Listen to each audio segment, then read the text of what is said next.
शांति। 24 जुलाई 2023 प्रातः मुरली ओम शांति। बाप दादा मधुबन।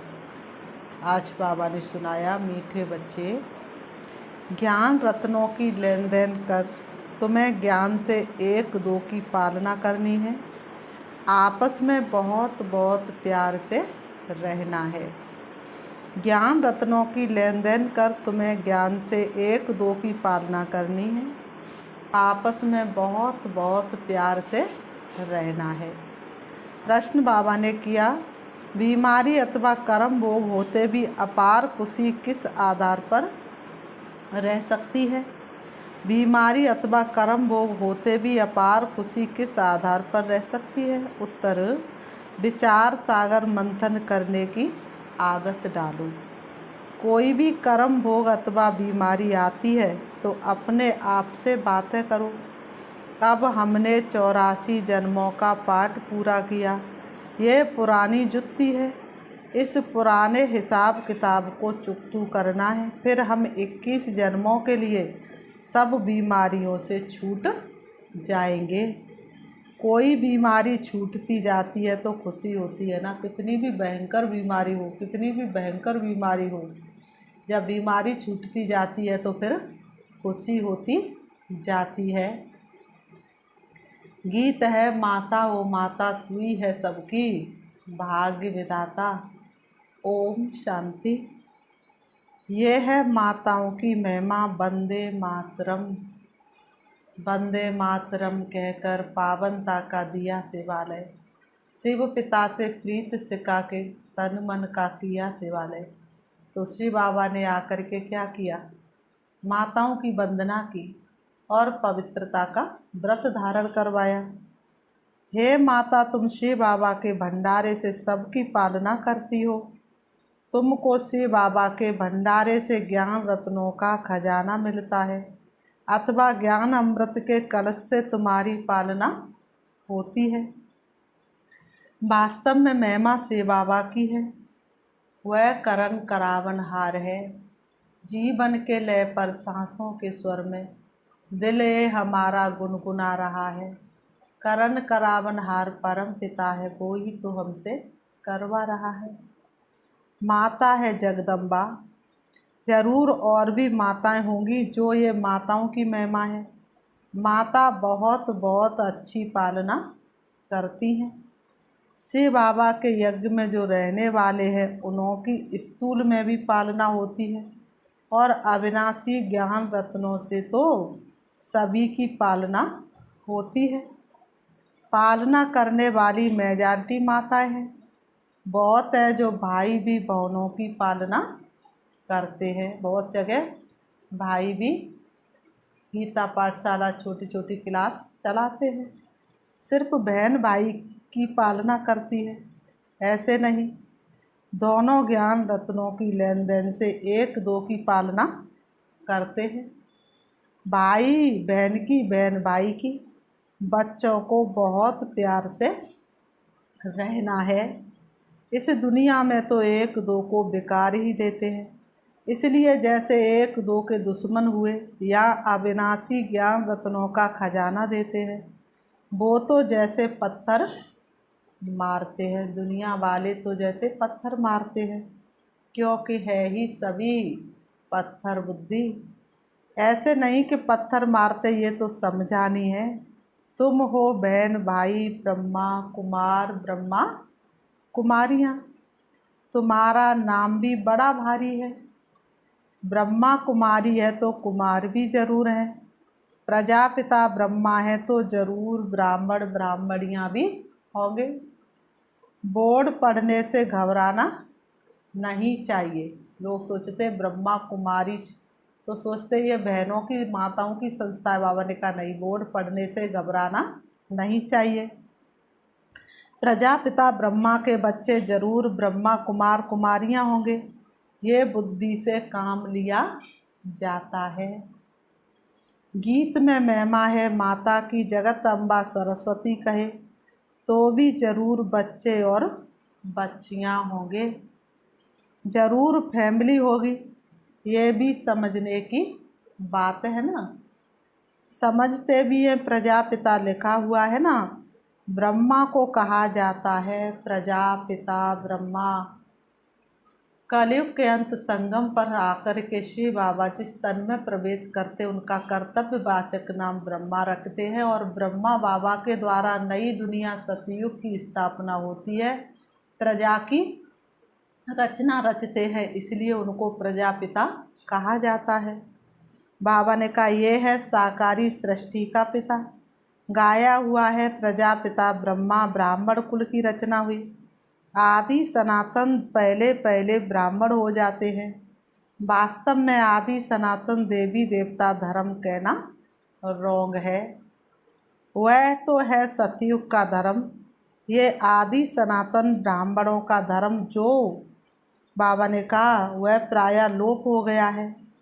परमपिता परमात्मा प्रजापिता ब्रह्मा द्वारा ब्राह्मण धर्म रचते हैं, तो ये संगम हो गया देवी देवता धर्म से भी ऊंच। पहले ये ब्राह्मण धर्म है जिसको चोटी कहते हैं, इसको कहा जाएगा संगम युगी आदि सनातन ब्राह्मण धर्म। कितना अच्छा राज है समझने का। बाबा ने समझाया है कि पहले जब कोई आते तो उनको बाप का परिचय दो, ये है मुख्य। ब्राह्मणों को तो राजधानी है नहीं। लिखा जाता है सतयुगी डीटी वर्ल्ड सावरंटी तुम्हारा ईश्वरी जन्म सिद्ध अधिकार है। देवी देवता धर्म तो बरोबर है, परंतु उनको ये राजधानी कब और कैसे मिलती है ये भी समझाना पड़ता है। इसलिए त्रिमूर्ति का चित्र सामने जरूर रखना है। इसमें लिखा हुआ है स्वर्ग की बादशाही तुम्हारा जन्म सिद्ध अधिकार। किस द्वारा ये भी लिखना पड़े, ये बोर्ड बनाकर हर एक अपने घर में लगावे। जैसे गवर्नमेंट के ऑफिसर्स के बोर्ड होते हैं ना, कोई के पास बैज रहते हैं, सबकी अपनी अपनी निशानी रहती है। तुम्हारी भी निशानी रहनी चाहिए। बाबा डायरेक्शन देते हैं तो अमल में लाना तो बच्चों का काम है ना। व्यंग मार्ग की सर्विस करनी है, ये बहुत मुख्य चीज़ है। डॉक्टर बैरिस्टर आदि सबके घर में बोर्ड लगा हुआ होता है ना, तुम्हारा भी बोर्ड लगा हुआ हो। आकर समझो कि शिव बाबा से ब्रह्मा द्वारा स्वर्ग की बादशाही कैसे मिलती है। बाबा डायरेक्शन देते हैं। जो मनुष्य देखकर बंदर खाएंगे, अंदर आएंगे समझने के लिए। फ्लैट के बाहर भी बोर्ड लगा सकते हो। जिसका जो धंधा है वह बोर्ड लगाना चाहिए। कोई ऐसा है जो धंधा करे और बोर्ड ना लगाए? एक दो से सीखना चाहिए, परंतु बच्चों पर माया का भार बहुत होता है।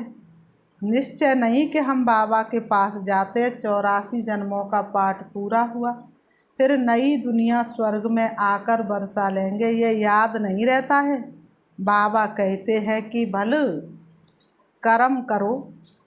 बाबा ने कहा भल कर्म करो, फिर जितना समय मिले तो बाबा को याद करो। वैसे तो देखा जाए तो चलते फिरते बाप की याद आती रहे। ऐसा अभ्यास हो कि काम करते हुए भी बाप की याद नहीं भूलनी चाहिए। तो बाबा कहते तुम ये डिडोरा पीटते रहो कि ये सबका अंतिम जन्म है, पुनर्जन्म मृत्यु लोक में फिर नहीं लेना है। तुम भी जानते हो कि मृत्यु लोक अभी खत्म होना है, पहले निर्वाण धाम जाना है। ऐसे ऐसे बाबा कहते ऐसे ऐसे अपने साथ बातें करनी चाहिए, ऐसे ऐसे अपने साथ बातें करनी चाहिए। इसको विचार सागर मंथन कहा जाता है। बाप कहते हैं तुम कर्मयोगी हो, क्या तुमको कछुए जानवर जैसा भी अकल नहीं है? कछुआ क्या करता है? खाने के लिए चारों तरफ जाएगा और फिर क्या करेगा? फिर सारे कर्मेंद्रियों को समेट करके बैठ जाएगा। कोई पत्थर मारे चाहे ईंट मारे कोई फर्क नहीं पड़ता है। तो वो भी शरीर निर्वाह अर्थ घास आदि खाकर फिर कर्मेंद्रियों को समेट शांत में बैठ जाते हैं। तुम बच्चों को तो बाप की याद में रहना है, स्वदर्शन चक्र फिर आना है, अपने को मास्टर बीज रूप समझना है। बीज में झाड़ का सारा ज्ञान है, इनकी उत्पत्ति एवं पालना कैसे होती है, ड्रामा में 84 का चक्र कैसे फिरता है। 84 के चक्र के लिए ये चित्र चक्र का बनाया जाता है। मनुष्य समझते हैं कि आत्मा 84 लाख योनियों में जाती है, लेकिन तुम्हें बाप ने समझाया है कि तुम सिर्फ 84 जन्म लेते हो, 84 लाख की तो कोई गिनती भी कर ना सके।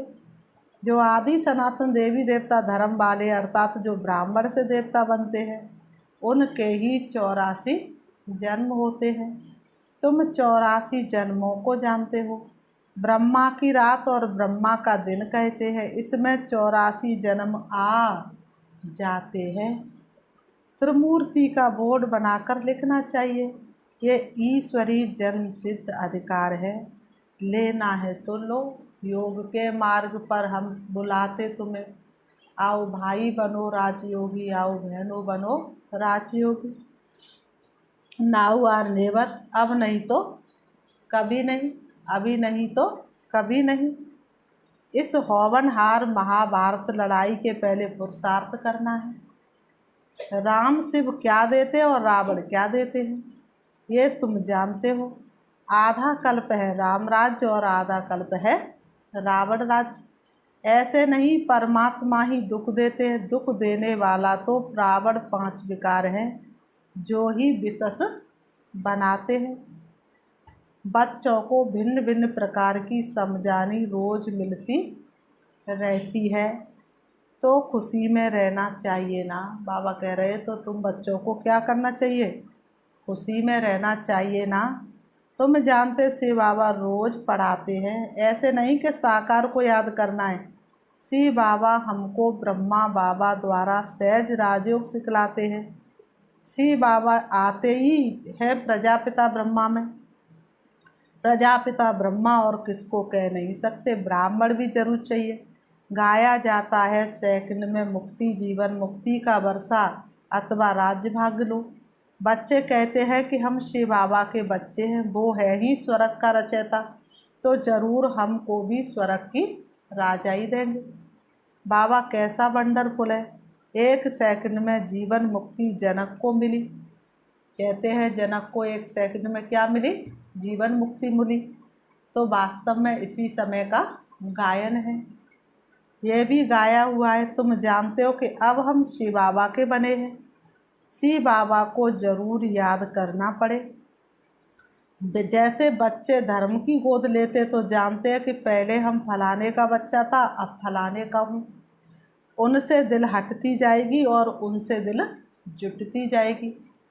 हम यहाँ भी ऐसे कहेंगे कि हम शिव बाबा के एडॉप्टेड बच्चे, फिर उस लौकिक बाप को याद करने से फायदा ही क्या। बाप की आज्ञा माननी है, लौकिक बाप की भी सेवा करनी है, लेकिन याद पारलौकिक बाप को करना है। मोस्ट बिलवेड बाप इतनी बड़ी संपत्ति देने वाला है, बताओ इतनी बड़ी संपत्ति देते हैं। बाप भी मेहनत करके बच्चों को लायक बनाते हैं ना। ऐसे बाप को तो तुम घड़ी घड़ी भूल जाते हो, और तो सभी तुमको दुख देने वाले, फिर भी उनको याद करते रहते हो, और मुझ बाप को तुम भूल जाते हो, सुख देने वाले बाप को भूल जाते हो। बाबा ने कहा रहो बल अपने घर में, परंतु याद बाबा को करो। इसमें मेहनत चाहिए, सिर्फ मेरा होकर रहो, निरंतर मुझे याद करो और नई दुनिया को याद करो। ये तो सारा कब्रिस्तान बनना है।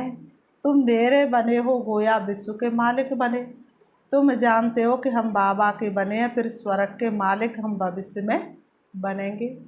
खुशी का पारा चढ़ना चाहिए। बाबा कहते तुमको खुशी का पारा चढ़ना चाहिए।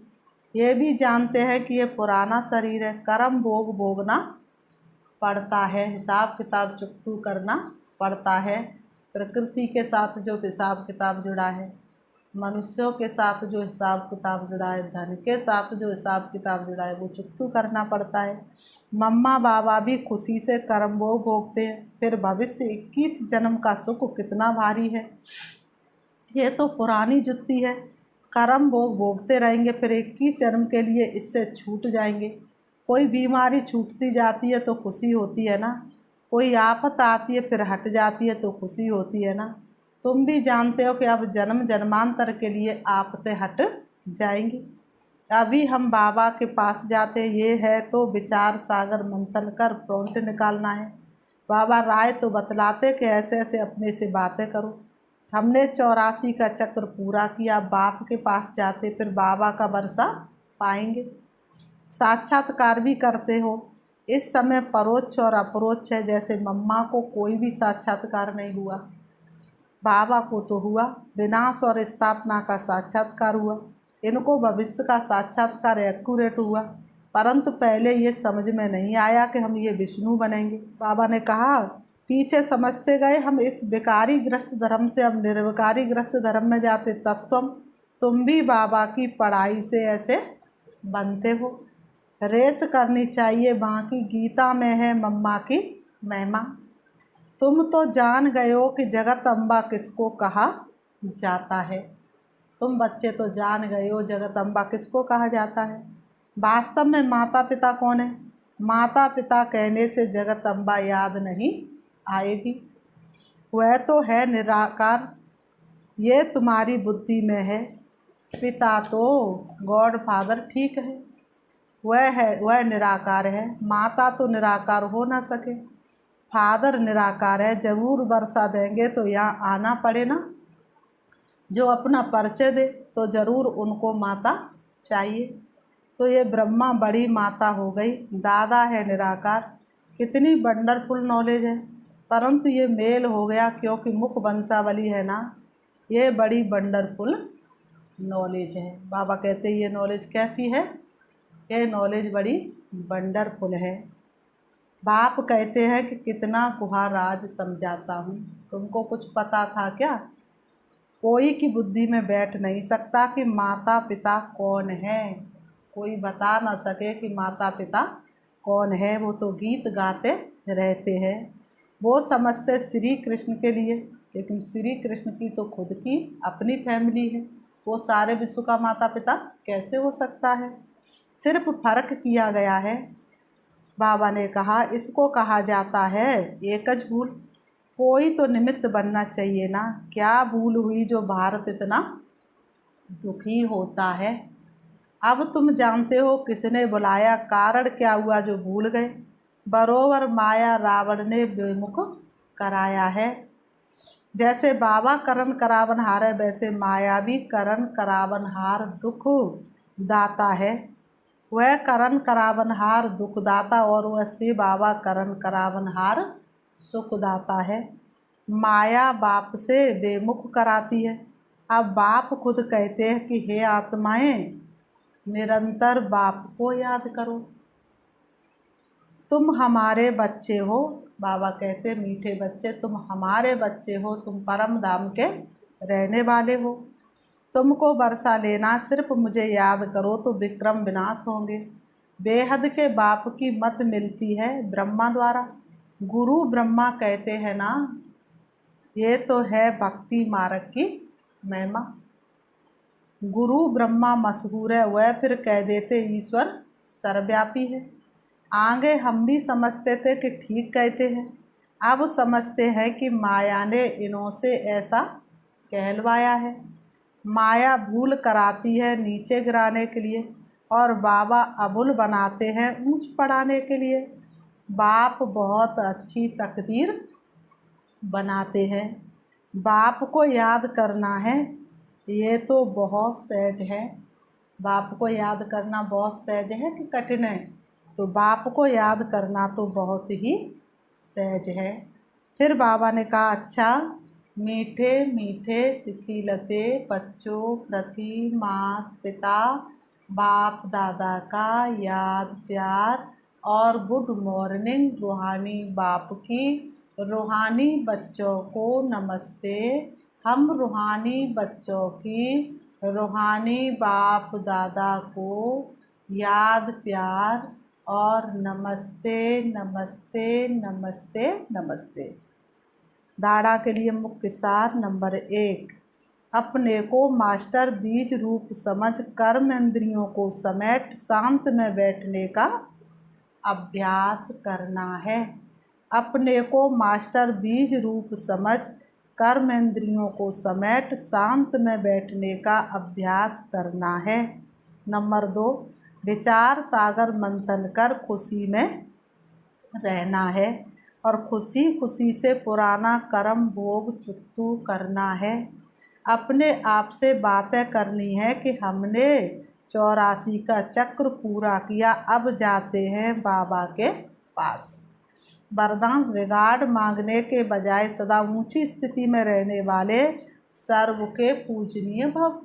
रिगार्ड मांगने के बजाय सदा ऊंची स्थिति में रहने वाले सर्व के पूजनीय भव। स्पष्टीकरण है, कई बच्चे सोचते हैं कि हम तो आगे बढ़ रहे, लेकिन दूसरे हमको आगे बढ़ने का रिगार्ड नहीं देते हैं।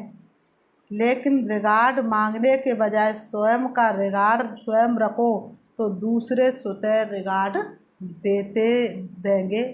अपना रिगार्ड रखना अर्थात अपने को सदा महान श्रेष्ठ आत्मा अनुभव करना।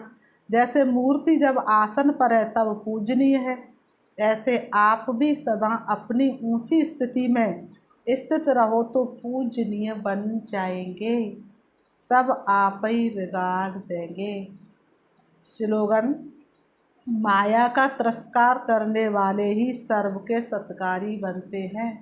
माया का तिरस्कार करने वाले ही सबके सत्कारी बनते हैं। अच्छा, ओम शांति। अभी हम प्यारे बाबा को याद करते हैं। अपने मन को चारों तरफ से हटाएंगे और देखेंगे अपने आप को, मैं पूज्य आत्मा हूँ, मैं सभी की इष्ट देव आत्मा हूँ, मैं सबसे ऊंचे सिंहासन पर विराजमान हूँ। वास्तव में वैष्णो देवी मेरा ही यादगार है। मैं बहुत ऊंचे सिंहासन पर विराजमान हूँ। लाखों भक्तों की भीड़ मेरे सामने है। मैं सबको मन इच्छित फल दे रही हूँ। शिव बाबा की शक्तियाँ मुझे भरपूर कर रही है और मैं साकार में भक्तों के सामने प्रत्यक्ष हो रही हूँ। भक्तों को अनुभूति करा रही हूँ,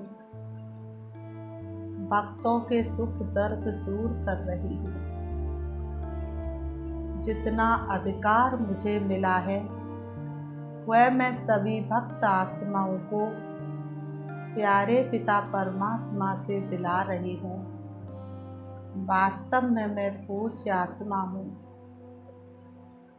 सारी दुनिया में मेरा ही तो गायन हो रहा है, मेरा ही तो पूजन हो रहा है। मुझे बार बार स्मृति आ रही है, मैं पूज्य आत्मा सभी को मन इच्छित फल देने वाली हूँ। मेरे चारों तरफ सुख शांति की लहरें फैल रही है। जो भी मेरे सन्मुख आता है वह सुख शांति का अनुभव करता है, क्योंकि मैं आत्मा हमेशा शिव बाबा की याद में लीन रहती हूँ।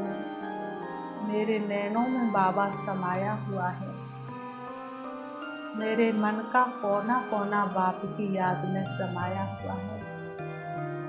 मेरा मन हमेशा अमन रहता है। इस दुख अशांति की दुनिया में रहते हुए भी मैं हमेशा परम धाम की सैर करती हूँ, सुख धाम की सैर करती हूँ। इसलिए मैं हमेशा भरपूर आत्मा हूँ और मैं सभी को भरपूर करने वाली पूज्य आत्मा हूँ। कोई भी मेरे सामने आता है भरपूर होकर के जाता है। मैं किसी को खाली नहीं भेजती हूँ।